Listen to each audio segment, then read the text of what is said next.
Noong nakaraan, nag-post po tayo dito tungkol sa mukbang YouTuber na si Chuyang na nagbahagi ng isang video kung saan siya ay nag-open up tungkol sa pagtitiis ng mga taon ng sexual na karahasan at pang-aabuso mula sa kanyang dating nobyo.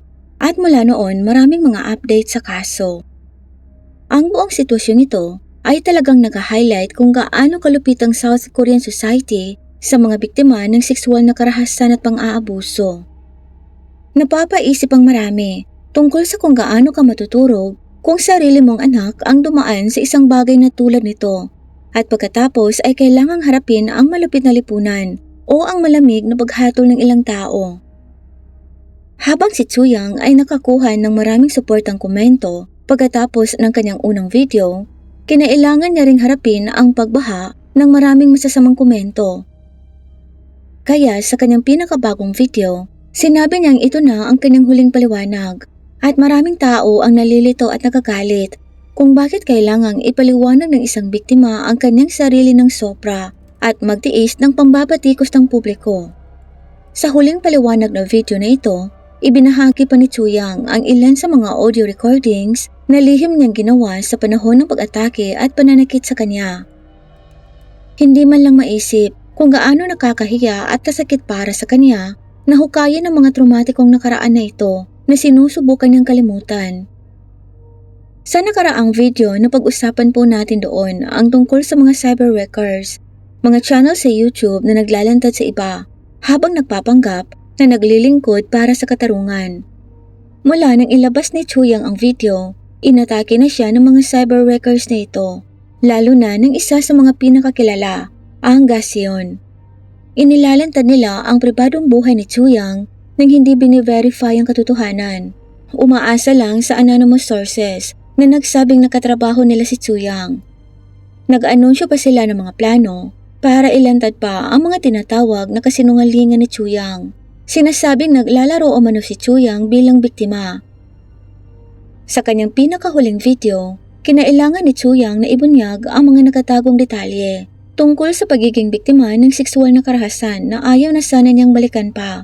Pero kailangan para lang masagot ang paratang ng Gasion na nag-aasta lang siyang biktima. Inilabas din ng Gasion ang personal na impormasyon tungkol kay Chuyang, kabilang ang mga paratang ng pagnanakaw ng pagkakakilanlan at pagpapalaglag at patuloy siyang tinatawag na isang sinungaling. Kaya una, itong channel sa YouTube na tinatawag na Garo Zero Research Institute o Gasion ay gumawa ng ilang wild claims tungkol kay Chuyang. Sabi nila, iligal na ginamit ni Chuyang ang pangalan ng kapatid ng dati niyang nobyo para magpalaglag. Matapos ang paratang na ito, nagsimulang punahin si Chuyang ng ilang tao at inakusahan siyang nagpapanggap lang na biktima. Ngunit ang talagang ikinagulat ng mga tao ay kung paano ibinunyag ng Gasion ang naturang pribadong impormasyon tungkol sa isang biktima ng sexual na pag-atake ng napaka-insensitive na tinatawag na ito ng mga tao bilang seryosong pangalawang pangbibiktima. Si Kim Ce, ang lalaking nagpapatakbo ng Gasion, ay nagpunta sa kanilang live broadcast noong July 29, noong nakaraang buwan, na sinasabing hindi totoo ang kwento ni Chuyang tungkol sa pagpilit sa kanya ng dating nobyo na magtrabaho sa isang bar. Ibinase niya ito sa mga pahayag ng may-ari ng bar na tila malapit sa dating nobyo ni Chuyang, na malamang na panig lang ng ex ni Chuyang ang narinig ng nasabing may-ari ng bar. Sinabi ng naturang may-ari na nakilala umano ni Chuyang ang kanyang dating nobyo habang siya ay nagtatrabaho na bilang isang hostess at di nagtagal sumama na ito sa isa pang bar kung saan nagtatrabaho ang dating nobyo. Nabanggit ng may-ari na kalaunan ay sinimula ni Chuyang ang YouTube sa tulong na rin ng dating nobyo nito. At nangatwiran na dahil ang pagiging YouTuber ay may flexible na oras, kaya't hindi ka panipaniwalang pinilit lang siya ng dating nobyo. Ang sabi pa ng may-ari, hindi raw makatarungan na sabihing niloko si Chuyang ng kanyang ex, lalo na ngayong sumakabilang buhay na ito. Kwinestyon ni Kim ang kwento ni Chuyang sa pagsasabing hindi nila sinusubukang ilantad ang kanyang nakaraan, ngunit hinahamon nila ang kanyang bersyon ng mga kaganapan. Gayunpaman sa paggawa nito, hindi maikakailang inilantad niya ang hindi na-verify na mga detalye ng pribadong buhay ni Chuyang. Pinipilit si Chuyang na balikan ang nakaraang trauma. Ang sitwasyon ngayon ay nakasentro sa mga pagsisiwalat na ito anuman ang kanyang mga intensyon. Binanggit din ni Kim na ang abogado ni Chuyang ay sinisisi ang Gasion sa paglabas ng mga bagay mula sa nakaraan ni Chuyang na ayaw na nitong isa publiko. Hiniling nila kay Chuyang na humingi ng paumanhin sa pagla-live nito. Pero nang hindi siya tumugon, nagpasya silang ilabas pa rin ito. Si Chuyang na ayon sa kanyang mga abogado ay hindi na kumakain ng maayos dahil sa stress mula sa pagkakalantad ng kanyang mga pribadong kwento ng pang-aabuso na pinagsasamantalahan ng mga cyber wreckers. Mentally trained na hindi na siya halos makontak. Hindi man lang siya sumasagot sa mga tawag ng kanyang mga abogado. Ngunit pagkatapos ng mga pinakabagong paratang na ito, nag-post si Chuyang ng video ilang araw ang nakalipas at sinabing ito na ang huli niyang paliwanag tungkol sa bagay na ito. Bago po tayo magpatuloy, munting babala, lalo na para sa sinuman na nakaranas ng karahasan sa tahanan dahil ito po ay maaaring maging napaka-triggering. Sinimula ni Chuyang ang video sa pamamagitan ng pagpapaliwanag na ang sitwasyon ay komplikado at may kinalaman sa mga isyong gusto niyang itago, kaya hindi niya maibahagi ang mga detalye nung nakaraan. Ngunit pagkatapos ng maraming pagsasaalang-alang, nagpasya siyang magbahagi sa abot ng kanyang makakaya. Pagkatapos ay isinama niya ang footage mula sa isang live broadcast kung saan pinag-uusapan ng Gasion at ng kapatid ng kanyang dating kasintahan ang di umano'y pagpapalaglag niya gamit ang pangalan nito. Ibig sabihin, itinutumbok ng Gasion na nagpalaglag si Chuyang gamit ang ibang pangalan at iyon ang pangalan ng kapatid ng kanyang dating nobyo. Ipinaliwanag ni Chuyang na ang dahilan kung bakit hindi niya napag-usapan ng tungkol sa pagpapalaglag noong nakaraan ay dahil ito ay nakatali sa insidente ng panghahalay sa kanya ng dating nobyo na nabanggit niya sa kanyang unang live stream. Inamin niyang napakahirap pa rin para sa kanya na talakayin ang alinman sa mga ito. Upang patunayang siya ay hinalay, nagbahagi pa siya ng isang recording na ginawa habang siya ay sexual na inaatake ng dating kasintahan.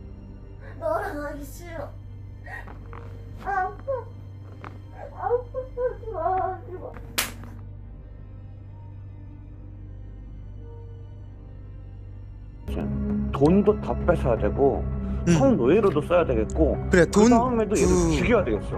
아니 그거는- 나는 다 필요 없다. 얘를 왜냐면 궁극적으로 뭐냐면 얘를 결국은 죽여야 되겠다니까. Hindi talaga maisip kung ano ang naramdaman ni Chuyang na kailangang maglagay ng isang bagay na sobrang personal at masakit sa kanyang channel para marinig ng buong mundo. Nahumantong para mapag-isip ng sinuman kung gaano kalupit ang bansa at ang ilang mamamayan sa taong biktima ng sexual na karahasan na parang isa lang biro. Sa pag-aakalang may karapatan silang malupit na magkomento sa mga peklat at pagdurusa ng iba. Nag-open up si Chuyang tungkol sa kanyang masakit na karanasan. Ipinaliwanag na pinilit siya ng kanyang dating nobyo na makipagtalik sa kanya ng maraming beses kahit na pagkatapos makipaghiwalay dito. Ito ay humantong sa hindi ginustong pagbubuntis at kailangan niyang sumailalim sa operasyon ng pagpapalaglag. Kamakailan lamang niya nalaman na ang kanyang ex ay maaaring gumamit ng pangalan ng iba sa ospital. Sinabi niyang wala siyang alam tungkol dito. Nabanggit niya na ang kanyang nobyo ang nag-ayos ng appointment sa ospital sa Gwangju at sinabi nito sa kanya na takpan ang kanyang mukha ng sombrero at mask at manatiling tahimik para walang makakilala sa kanya. Tungkol sa mga pahayag ng Gasion, ipinaliwanag ni Chuyang na ang kapatid na babae ng kanyang dating kasintahan na ang pangalan ay di umano ay ginamit ang talagang unang nakipag-ugnayan sa Gasion para sa impormasyong ito. Pero kalaunan ay nakipag-ugnayan nito kay Chuyang para linawin na hindi talaga siya sigurado kung ginamit nga ba ang kanyang pangalan dahil narinig niya lang umano ang tungkol dito. Matapos suriin ang mga record, wala siyang nakitang susuporta sa nasabing pahayag na nagpapahiwatig na ang Gasion ay maaaring hindi verify ang mga katotohanan bago inilabas ang kanilang video. Sa kabila nito, sinabi ni Chuyang na kung makumpirma ng investigasyon na nangyari talaga ang pagnanakaw ng pagkakakilanlan, handa siyang tanggapin ang mga kahihinatnan kahit na hindi niya alam ang tungkol dito noong una. At bilang tugon sa pahayag ni Gasion na si Chuyang ay gumaganap na biktima, isiniwalat niya ang mga nakakagulat na recordings na inabuso talaga siya ng kanyang dating nobyo. 쯔양이 피해자 코스프레 하면서 제가 뭐가 화가 났냐? And you say you've been getting threatened by your boyfriend for 4 years? Then why didn't you think about breaking up? What kind of stupid person would sell their body just because their boyfriend ordered it? 저희 가로세로 연구소와 함께 찌양 이슈 함께 재밌게 파보길 바라겠습니다. 재미난 거 너무 많아요. 재미난 거 너무 많아요. 아 진짜 씨 그냥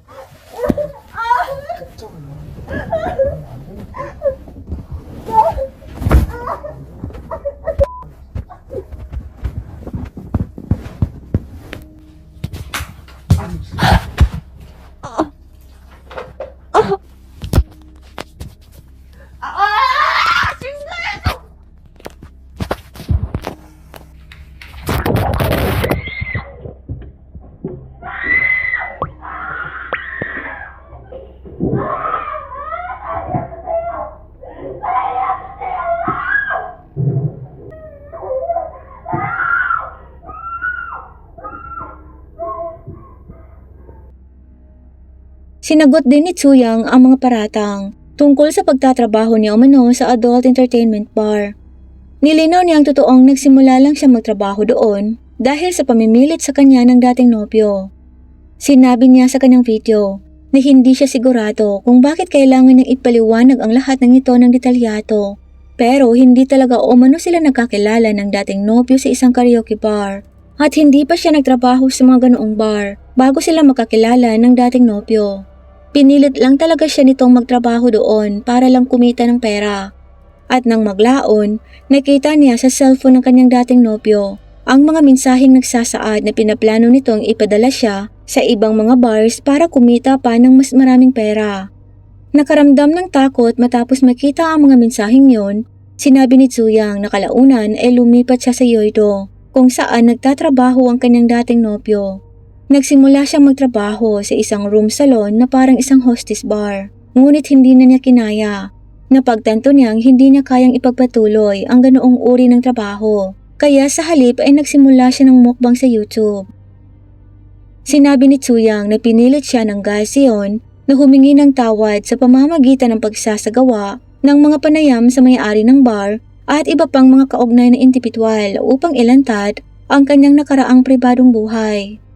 Pero sabi niya sinabi lang umano ng mga yon kung ano ang narinig nila sa dati niyang nobyo at iyon ang sinabi nila kay Gasion. Kaya naman one-sided umano ang ulat na ito. Inilabas ni Chuyang ang kanyang bank records para ipakita na naipadala niya ang lahat ng pera na kinita niya sa kanyang mukbang broadcast sa kanyang dating kasintahan. Ipinaliwanag niya na noong una siyang nagsimulang mag-YouTube, kinuhang lahat ng kanyang dating nobyo ang lahat ng kanyang kita. Hanggang sa umabot sa sitwasyong niwala na siyang pambili ng pagkain para sa kanyang mukbang. Ibinahagi niya na palagi siyang napapailalim sa karahasan at pagbabanta. Noong 2022, desperado siyang wakasan ang relasyon nito. Kaya nakiusap siya sa dating nobyo at nag-alok na ibibigay rito ang lahat ng kinita ng kumpanya para lang iwanan siya nitong mag-isa. Sa kalaunan ay naghiwalay sila, ngunit nagpatuloy ito sa paghingi ng pera sa kanya. At nagdemand pa na kailangan din nilang magtalik. Nang tumanggi siya sa relasyon nito, pinilit siya nitong patuloy na magbigay ng pera sa kanya at binibigyan niya ito araw-araw. Sa pagtatapos ng video, nagbukas si Chuyang tungkol sa kung gaano siya nahihirapan sa walang humpay na paghingi ng mga paliwanag ng Gasion at sa kanilang mga personal na pag-atake. Sinabi niya na si Kim Si mula sa Gasion ay kumikilos na parang isang uri ng legal authority. Hinihiling na humingi siya ng tawad at ipaliwanag ang sarili na para bang kailangan niya talagang gawin yon. Nagbanta pa si Kim na ilalantad niya ang mga tao sa paligid ni Chuyang kung hindi siya susunod. Sinasabing parurusahan niya si Chuyang sa kanyang mga krimen. Ang panig ni Chuyang ay ibinahagi na kailangan niyang ihinto ang lahat ng kanyang mga aktibidad at nabubuhay sa takot habang ang kanyang pagkatao ay kinakaladkad sa putikan. Ipinunto din nila na ang pinsala mula sa patuloy na panliligalig ni Kim tulad ng paghuhukay sa kanyang masakit na nakaraan, pagsasamantala sa kanyang trauma, pagkalat ng mga kasinungalingan at pagbabanta na ibubunyag ang kanyang pribadong buhay ay talagang mas malala pa kaysa sa ginawa ng ibang mga YouTubers na nangikil sa kanya. At pagkatapos ng paglabas ng kanyang huling video, sa halip na magpakita ng anumang empatsya, sinabi pa ng Gaseon na ang ginawa ni Tsuyang ay isang emosyonal na apela at patuloy silang humihingi para sa higit pang mga paliwanag. Kinukutya pa nila ang video ni Tsuyang sa pagsasabing napanood umano nila ang kanyang emosyonal na apela, ngunit hindi umano nito sinagot ang alinman sa kanilang mga tanong. Pagkatapos ay hiniling ng Gaseon na ipakita ni Tsuyang ang kanyang mga medical na record at magbigay ng ebidensya na may kaugnayan sa pagpapalaglag. At tinanong pa nila si Tsuyang kung nagtrabaho ba ito sa isang bar bago makilala ang kanyang dating nobyo. Iginiit na patunayan ni umano ang mga ito. Idinagdag din nila na itigil na ni Tsuyang ang pagsisikap na iwalang bahala ang kanilang mga kahilingan. Sa halip na gumawa umano si Tsuyang ng 44 minutes emotional na video, sagutin na lang umano nito ang kanilang mga katanungan. Karamihan sa mga tao ay sinabing masyadong malupit ang Gaseon kay Tsuyang. Lumampas na umano ang mga ito sa linya. Marami ang nagsasabi na walang utang si Tsuyang sa Gaseon na anumang paliwanag, lalo na dahil hindi naman umano sila legal na otoridad. Sinabi ni Tsuyang na tatanggapin niya ang anumang kahihinatnan kung kinakailangan, kaya ang mga kilos ng Gaseon ay parang sinusubukan nilang mag-nitpick at magdulot ng gulo. Sa katunayan, ang kamakailang video ng Gaseon na pinamagat ang Tsuyang's Big Lies na nagpapakita na pakikipanayam nila sa may-ari ng room salon ay dinagsa ng mga kritikal na komento. Nagtatanong talaga ang mga tao kung sino ang nagbigay sa Gaseon ng karapatang maging malupit para lang kumita. Hindi din ito ang unang pagkakataong nasangkot ang Gaseon sa mga kontrobersyang tulad nito. Matapos ang pagkamatay ng aktor na si Lee Sun-kyun noong nakaraang taon, ang Gaseon ay humarap sa matinding batikos dahil sa paglalabas ng mga recordings at videos na tila pinupuntarya ang aktor. Noong October 26, 2023, naglabas sila ng 2 videos na nagbunyag ng mga pribadong pag-uusap at mga personal na detalye tulad ng tunay na pangalan, edad at mga larawan ng isang babaeng sinasabing sangkot sa mga paratang sa paggamit ng bawal na gamot labang kay Lee. Ang mga kritiko ay nagtalo na sa halip na tumuon sa aktwal na mga paratang sa bawal na gamot, ang Gaseon ay nakatuon sa pribadong buhay ng aktor. Patuloy na inilantad ang mga personal na detalye na maaaring nag-ambag sa kanyang malagim na pagkawala. Naniniwala ang ilan na ang walang humpay na paglalantad sa publiko ang nagtulak sa aktor patungo sa kanyang malagim na wakas. Sa kabila nito, nananatili ang Gaseon sa kanilang paninindigan sa pagsasabing ang mga kriminal ay hindi dapat ilarawan bilang mga biktima. July 31 noong nakaraang linggo, nagsampa ng reklamo ang legal team ni Tsuyang labang kay Kim, ang pinuno ng Gaseon, sa opisina ng taga-usig ng distrito ng Suwon. Sinampahan siya ng mga pagbabanta, pamimilit at mga paglabag sa impormasyon at batas ng Communications Network. Ang aksyon na ito ay dumating ilang sandali pagkatapos ng pag-aresto sa 2 YouTubers na sina Gojiok at Jungkook Jin noong July 26 para sa di umano'y pampablackmail at pangingikil ng pera kay Tsuyang.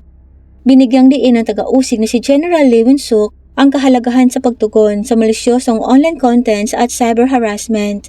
Hinihimok ang mahigpit na hakbang laban sa mga gumagawa ng mga mapaminsalang nilalaman para kumita. Nananawagan din siya para sa pagkumpiska sa anumang perang naliko mula sa mga ganitong aktibidad. Pinibigyan diin ang pangangailangan para sa mas mahigpit na pagtugon sa mga cyber wreckers na nagdudulot ng matinding paninirang puri at insulto. Kaya ang magagawa na lang ng mga tao ngayon ay ang hintayin ang kahihinatnan ng kasong ito. Umaasang naway ang kaso ni Tsuyang ay makapagbibigay ng isang pamarisan para sa pagpapanagot sa walang tigil ng mga cyber wreckers. Pagpapadala ng isang malinaw na mensahe na ang paninira sa buhay ng iba para sa libangan o pera ay hindi kukonsintihin. Maaaring markahan nito ang simula ng isang positibong pagbabago sa kapaligiran ng YouTube, paglikha ng isang puwang kung saan walang sino man ang nararamdamang may karapatan upang salakayin ang pribadong buhay ng isang tao o humingi ng anumang uri ng paliwanag. Mahalaga para sa komunidad na lumikha at magpaunlad ng isang kultura ng paggalang at pagkapribado. Tinitiyak na ang paggawa ng content ay hindi kailangang humantong sa kapinsalaan ng dignidad at kapakanan ng isang tao. Ano po ang tingin niyo sa kasong ito? Ibahagi niyo po ang inyong mga saloobin sa comment section sa ibaba. Ito lang po para sa araw na to. Huwag pong kalimutang mag-like at mag-subscribe kung hindi niyo pa po nagagawa. At pakipindot na rin po ng notification bell para ma-notify po kayo sa mga susunod pang kaso. At sa muli, maraming salamat po sa panonood. Mag-ingat po tayong lahat.